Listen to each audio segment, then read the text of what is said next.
rolling. For the unfamiliar, state your name and the reason we're speaking with you. My name is Philip Zampino, and I'm not certain why we're speaking. Let's try to figure that out together. You have no hair. A lot of cat fur. You are interested in outsider art. Absolutely. Including sound. Primarily. Which you make. Yes. Is there a connection to the wider society people might be familiar with that's part of your daily life? Well, I think most people can connect to some of the music that I'm interested in, which is very early music. Anyone who's watched the Tom and Jerry cartoon has heard Duke Ellington from the 1920s.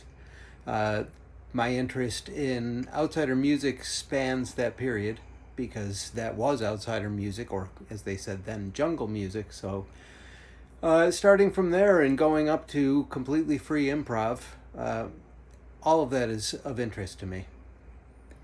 And I think that would connect with people who are interested in where music heads. So music on a lineage through time, I guess that's redundant, has been an important thing to you. Yeah, it has. I've spent especially the last 20 years since I started Squidco, trying to figure out where different types of music fit in and where they originated from.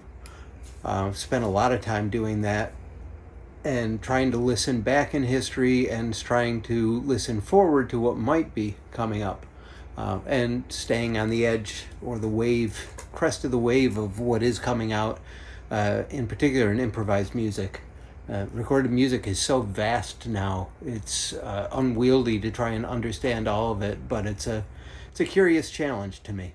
So making connections between points throughout time seems to be part of the rewarding experience for you. Absolutely.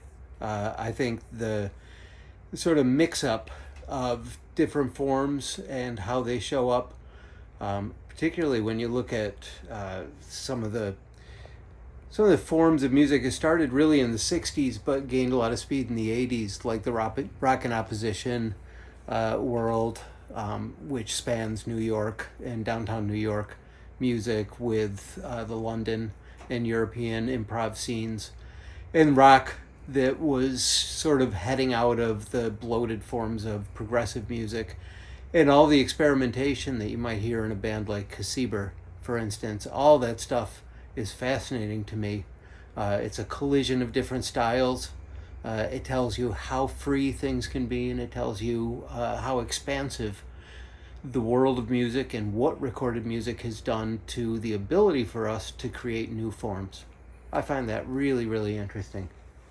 Without getting too in the weeds, looking back, does it seem like bands that we, in retrospect, view as, quote, ahead of their time, unquote, were they just fascinating outliers or more than likely something else?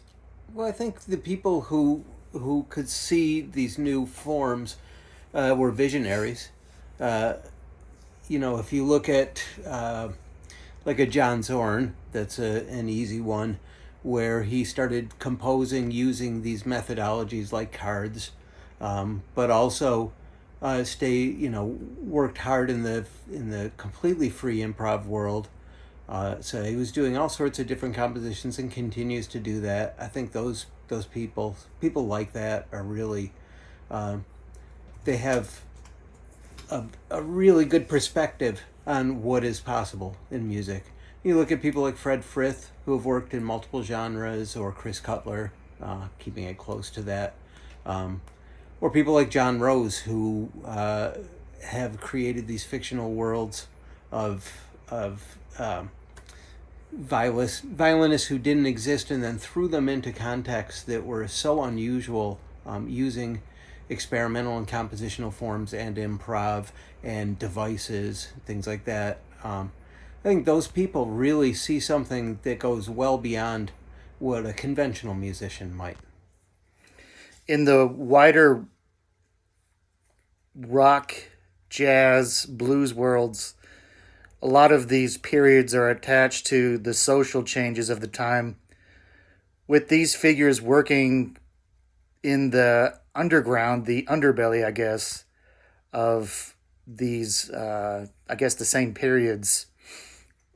Do you see connections between the two, or do they really just kind of move in parallel lines? I think there's a lot of crossing over. If you look at a lot of the rock players who have crossed over into improv, if you look at the jazz rock fusion period, which was embracing both forms and was so diverse, the difference between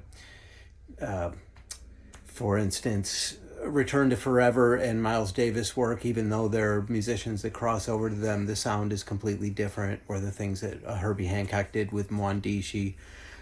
Looking at rock, you look at Soft Machine that started out as a rock group and crossed into jazz rock fusion. But, outside of that, if you look at modern players like a Nate Woolley, who seem to have no boundaries, or a Jacob Wick, who can play in multiple forms, those people definitely crisscross through different arms of music, through different approaches to music. And a lot of them just throw away the boundaries. They don't have walls between them. So different eras were defined by different creative voices, like the big band era and the jazz era of the 50s. Was there any point where you felt so many of these boundaries had been kind of taken down by so many people that, the overall sense of, I guess, what's the dividing parts of the genres just kind of didn't make any more sense? I think there's a lot to that. I think that restricting yourself to a specific genre is what lends you a path to really commercialize music. And I think if you're a musician and you're really curious and interested in the different types of music that are out there, you'll end up, trying to break down these boundaries and trying to embrace all these different ideas. And I'm not sure I'm answering the question completely, but I think that this kind of boundaryless approach has led to really new forms that we wouldn't have heard otherwise. Again, I'm not sure I answered your question. Oh, no, that was good. Speaking of leading us to boundaryless forms, how would you describe the music that you've come to create under your own moniker? Well, so the music that I create, having been raised by a musician and having played strictly, composed music for my childhood, I broke away from that, followed a lot of rock forms, then found jazz, and then found the hybrid forms and free improvisation. And I found those all very interesting. I am not a virtuoso player myself, so I got very interested in some of the stuff that I heard from bands like Faust, for instance, or Cassiber, where you have some real good virtuosic capability of playing, but you're just toying with form and using the studio as a compositional tool. And that's what I got interested in. So I'm a collector of tiny little instruments and also keyboards and other instruments that would be recognizable and some that wouldn't be recognizable. I like the idea of flexibility in taking sound, taking recordings, field recordings, and instrumental bits and putting them together. But I also have a keen interest in sort of expansive sound art, drone, without really being interested in the repetitive aspects of that. I think my mind doesn't like to sit still for very long, so I like to take the pieces, the components of things, and see if I can create constructions and compositions that build on disparate pieces and things that you might not expect. And I like to surprise myself in what I hear. So, given your compositional approach, what do you feel humanizes where you want to land with your work? Well, what's important to me is, I listen to an awful lot of experimental music because I guess sound art and experimental music is where my stuff lands.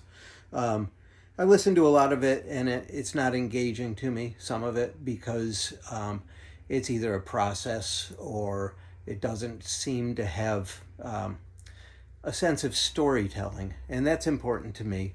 I like things to have a purpose to them, even if no one can understand it. I like to believe that there's a theme behind it. I like to try and tell stories, and I think that's what's humanizing, and it also keeps the music moving in different directions. And again, looking for surprise, looking for something that you wouldn't expect. When you start at this point, you may end up somewhere completely different, but hopefully it made sense along the way. In your live performances, how do you approach storytelling? So I use thematic components for the pieces that I perform. Usually there is a broader concept on something that I'm working on and want to present. And I look for compatible pieces of sound. So I'll look for things that would create a foundation. And then I use elements, concrete or instrumental elements that fit with the story or the theme that's in the back of my mind so that the concept has a whole. And I like to, I think, because the format very often for these kind of performances is one long, continuous performance. You don't hear a lot of experimental people doing short pieces. So sometimes I'll try and have the idea that there are several inside shorter pieces or concepts that fit and cobble together with the other ones. And that's what I like to do in performance. So I like to, start at a certain point and try and get this idea or these ideas out so that they make sense or at least would resonate with the audience. And so that I feel like I'm actually saying something in them and that there's a real purpose behind what I'm presenting to people. Working with samples and concrete sounds, how do you approach the idea of musicality in your composition? Well, John Cage said, if I really want to listen to music, I don't put the stereo on, I throw open the window and stick my head out it. There's sound all around us. So to me, concrete sounds, every one of them has a potential to be musical or to be part of a story or to be a pivot point, something that would help you to get from point A to point B. So to me, all of those sounds are just flexible pieces that might fit into something. And I don't like to see them limited where you would say, oh, this was just noise. Sometimes it is just noise, but maybe just noise will fit into something that is otherwise kind of melodic or lyrical. And the contrasts and disparities between those, I think those are very interesting. Your love for music led you to a career in music, selling it. Can you tell us about that? Yeah, I spent an awful lot of time at record stores, starting when I was in high school, but when I went to college, it got very serious, and I joined up with some other collectors, and we would drive and go to stores. So I got to see an awful lot of different approaches to selling music. When I moved to New York City, that really accelerated because there were so many different kinds of record stores, and you could see the ones that worked as general stores and the ones that worked as very specific stores. And I also was disappointed that certain stores where I knew the owners had a very specific interest in the kind of music that they were selling, but they felt forced or compelled to branch out into more commercial forms. So having a lot of experience on the internet, I really wanted to take advantage of that and see if I couldn't create a store that I would be proud of, that would sell the kind of music that I was interested in, that would have the flexibility to grow, and also that I would continue to learn more about music. So I started Squidco 21 years ago at the date of this interview. Not really certain how we were going to pull it off or where we were going to get customers, but believing that this kind of store would appeal to people like me who were interested in a broader definition of music. And somehow we managed to survive. It's been an awful lot of years, but it was because of other record stores and the musical background that I've had, and probably a little bit of a rebellion against the straitjacketing of certain genres of music, that I wanted to create something that would be broader and more interesting, and again, interesting to me, so that I would learn more. And how have how has this exposure to more music changed your listening? Well, I am extremely fortunate to spend my day listening to music. I listen to all sorts of kinds of music. People pitch things all the time. It's broadened my understanding of what people have done and what is possible in sound and music. It's inspired me. Sometimes I'll listen to an album and I'll realize the difference in what they're doing, and it will spark interest in what I might create in music or what I might be interested in listening to. And the fascinating thing for me is, through all of that, it's also made me more interested in the roots of where all this music came from. So it's forced me to educate myself more so that I understood what it was that I was selling, why I was selling it, and having a clearer ability to explain to other people what was interesting and why it was interesting in modern music based off of the path that it took to get there. What's a rough guesstimate of how many artists, labels, and countries your catalog represents? Oh, wow. I mean, we've probably sold music from 50 countries or more over time. I could use the database to really figure that out. We've, again, I could give you a pretty good idea, but we've sold, what's a recent product code for us? 37,000. Mm-hmm. So, we've listed, not all of those are exact listings and some are dupes, but I would say that we've listed somewhere in the range of 30,000 albums over time, for various reasons. And that's, as we've done more and more, I've come to learn of these little pockets of, Serbian music, or even some Chinese music, or stuff that's really outside of the European and U.S. domain.